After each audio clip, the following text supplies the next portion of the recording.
Dobrý deň, prajem, zdravím vás tradery, tu je trader Robo z Happy Traders. Ja by som vám rád dnes odprezentoval nejaké ukážky videí z levelu pokročilých, ktoré boli vytvorené v roku 2020, momentálne máme máj 2020, takže chcem vám dať k dispozícii, aby ste si mohli pozrieť krátke ukážky z videí, ktoré vznikli v tomto roku. Samozrejme v úrovni pokročilých je toho o mnoho viac, a sú k dispozícii aj samozrejme tie indikátory a systémy, ktoré sú tam spomínané a plus teda aj množstvo materiálov, možno že vyše 100 súborov len v leveli pokročili, ktoré posielam na mail. No a toto je niečo navyše nové, čo vzniklo teda v tomto roku. No a z tohoto by som vám rád vlastne nejaké ukážky prezentoval. Tu, čo vidíte ešte túto osnovu, to je z levelu začiatočník, to je vlastne to, čo posielam do mailu, bežne ako level začiatočník, že to vidíte obsah levelu začiatočník, určité kapitoly A, B, C, D a tak ďalej. Takže to dáme teraz ale momentálne preč s tým, že skúsime si pozrieť ukážky z jednotlivých, myslím, je tam 7 videí z tohoto roku, takže skúsim spustiť tie videá, ktoré sú v dispozícii pre študentov pokročilých, ako som spomínal. Preberať hlavne tému vlny ako také, s tým, že čo sa týka vln, na to máme samozrejme ten základný nejaký dokument, ktorý je v materiáloch vlny praxi a plus sú tam rôzne konzultácie MP3, rôzne, teda aj tam aj video, a dokonca aj to nové video je vlastne z tých pôvodných starých videí, čo bolo z levelu 1, tak sú prekonvertované už aj teda, že sa dajú priamo pozerať teda na portáli. Takže to som ti chcel povedať na úvod. No a vlastne v rámci vln ja vlastne som pozeral aj, že máme aj taký indikátor, ktorý ja teraz pretnem na mojom počítači, ktorý sa volá Elliott Wave Oscillator, hej? A ten potom uvidíš dnesko na videu, no ale tam v zásade sú také zelené paličky a sú tam také červené paličky, to asi poznáš, čiže ja v podstate ho môžem skúsiť otvoriť aj u teba, alebo teda môžeme ho tam skúsiť dať. Áno, či na zlate ho dáme napríklad. Alebo skús to na... Dobre, budeš, nechám ti. Takže skús teda otvoriť na zlate, skús tam dať ten Elliott.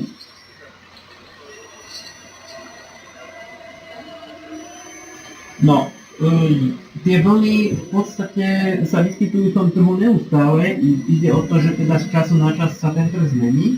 S tým, že samozrejme je to aj určitým spôsobom umenie obchodníka, aby tie vlny napozoroval a obvykle bývajú minimálne tie 3 vlny a teda niekedy štandardne bývajú aj teda, že býva aj tých 5 vln. Na to je ten materiál vlny v praxi, ktorý ja ho teraz na chvíľočku otvorím, aj teda aby bol v zázname aj na videu. Takže v podstate ja to len preopakujem, že vlastne vlna je teda vtedy, daná vlna teda určuje daný trend, vtedy keď už je jasné, že trend je napríklad stúpajúci alebo klesajúci. Takže to bola ukážka z jedného videa, tak skúsime si pustiť ešte ďalšie.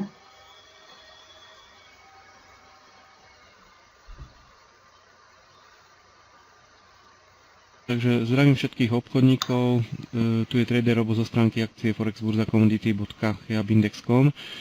Rád by som vám dneska vysvetlil systém obchodovania tzv. Tunela.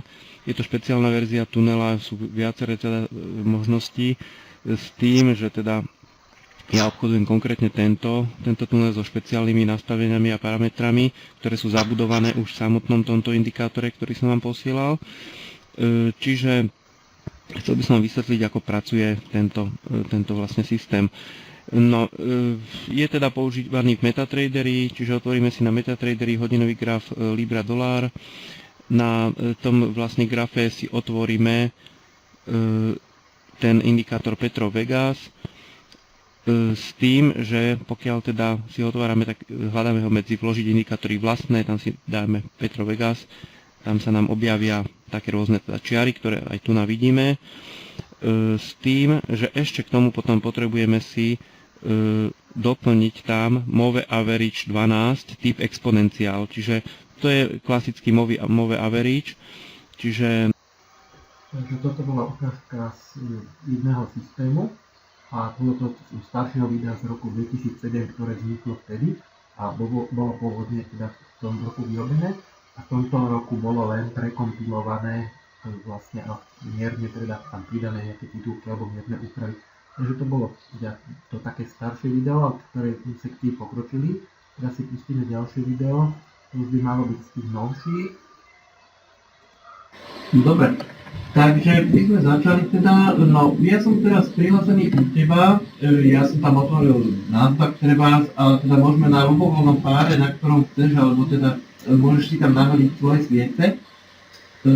Prípadne si tam mal otvorený eurodolár, kľudne môžeme aj na tom, alebo teda čiže kľudne si tam daj, čo by si chcel, že kde... Áno. Čiže keď chceš teda eurodolár, môžeme aj tam vyskúšať ten tunel, keď má byť konzultácia teda o tom tuneli. A môžeš si tam nahodiť svoju šablónu, jak máš vo zvyku, ja som len niečo pozeral.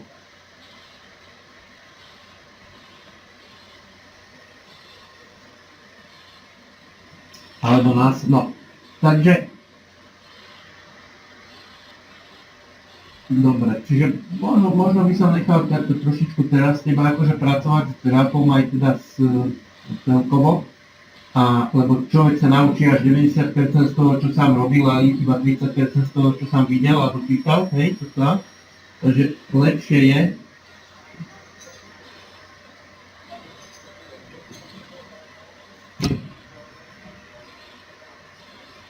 Áno, jasne. Som teraz video pozastavil.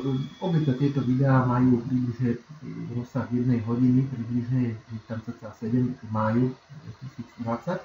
Som vás budem vydávať ďalšie. A teraz ešte nakliknem niekde náhodne, že teda do videa tohoto, aby sme videli aj inú časť. Napríklad 24. minúta.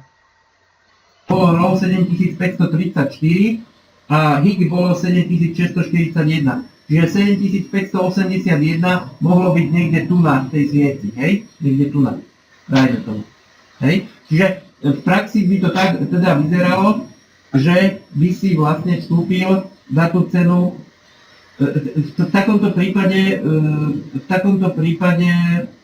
tie ceny boli približne, tie ceny približne rovnaké, hej? Niekedy sú úplne odlišné tie ceny, hej? Ale niekedy sa môže stať, že sú aj približne rovnaké. To znamená, keby si napríklad nastupoval, neviem presne, aká by bola úplne tá cena tu, mohla by byť napríklad kľudne 7580, hej? No samozrejme, že v takom prípade by bolo málo pobrať za 7581. Chápeš? Čiže ide o to, zase v prípade teda že je to tunel, tak vlastne tam by si mal brať minimálne nejaké 2 celé body. Hej? Aby si z nejakého 10-bodového pohybu nepobral len nejakého pol bodu alebo jeden. Hej? V prípade tunelu, keďže je to dlhodobejší systém, tak tam má zmysel brať minimálne nejaké 2 celé body. Hej? Takže toto bola ukážka z ďalšieho videa, tak akože v určitom časovom úseku.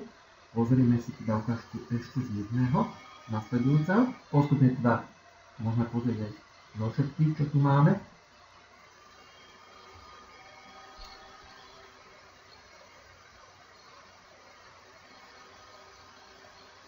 Ja odpoviem na tie tri účty, jeden konzervatívny, jeden stredne konzervatívny, jeden konzervatívny. Tak na tom stredne konzervatívnom a konzervatívnom tam by som to ešte neotváral, jak som vyspomínal. A na tom rizikovom občas otvorím, keď teda už je tá ďalšia rezistencia, dajme tomu na 15 minútovom grafe, vyššie ako predchádzajúce. Stropkový model, tam to točíme ako koleso. Na Nasdaqu indexe má teda je výhoda obchodovať aj dlhodobo, ale napríklad v 5 pozícií by mohli byť dve na tzv. Čínu, ktoré budeš robiť scalping alebo budeš vybrať krátkodobo. Čiže v podstate pobral si tam niečo? Pobral som nejakých 6 liber aktuálne. Čiže aktuálne si tam pobral nejaký tam bola aj to zlato nám tam padlo, to nevadí, ale vidíme, že ten zisk na tom nase nám prekryl aj tú stratu na tom zlate, hej, to sme tam mali v rámci tej diverzifikácie, čiže bolo niečo teraz pobraté, v rámci tých možností.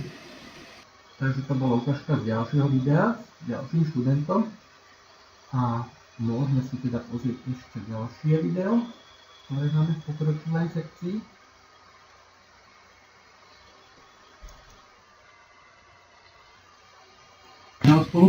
No, tak ďakujem ti veľmi ešte raz za trpezlivosť. No, Takže to nás pustilo zrejme to isté, no nevadí.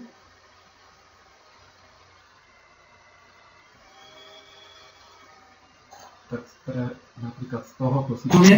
Takže vítam ťa na dnešnej konzultácii, ďakujem ti za trpezlivosť, no tie technické veci, tak ako som ti spomínal, bolo treba niečo ešte poriešiť. Takže teraz vlastne máme tu pred sebou graf zlata, hej, na tvojom počítači. No a vidím, že tu máš pekne ponastavované sviečky a zrejme obchoduješ dosť často zlato, alebo teda predpokladám, že si obchodovalo na deme, hej? Takže v podstate... Vtedy, ako potom som sa toho vydotkol asi 2 mesiace. Ja som si úplne manoval na internete, čo som našiel. Rozumiem, čiže to si nastavil. Dobre, no, tak čo by som ti na úvod rád povedal, v podstate, že na čo by sme sa mali sústrediť na ten začiatok.